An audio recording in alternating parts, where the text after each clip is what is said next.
তোমরা পিকনিক করছো, তোমার মৃত্যুর পরে আল্লাহ পাক কবরের মধ্যে ফারিস্তারা ডিজে বাজাবে তোমাকে নিয়ে।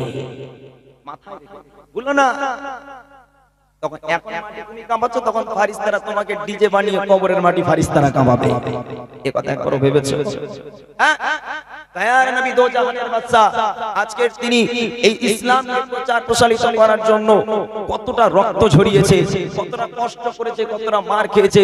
যে নবীকে আমরা জাহান দিয়ে প্রাণ দিয়ে ভালোবাসি, সেই নবীর প্রতি কি তোমার একটু মায়া হয় না? যে নবী এই দ্বীন ইসলামকে বাঁচানোর জন্য, এই খারাপিগুলোকে দূর করার জন্য, গান বাজনাকে দূর করার জন্য কত মার তিনি খেয়েছে, কাফেরদের দাঁড়ে দাঁড়ে ঘুরেছে, সারা রাত ঘুমায়নি, নামাজে আমাদের জন্য দোয়া করে গেছে।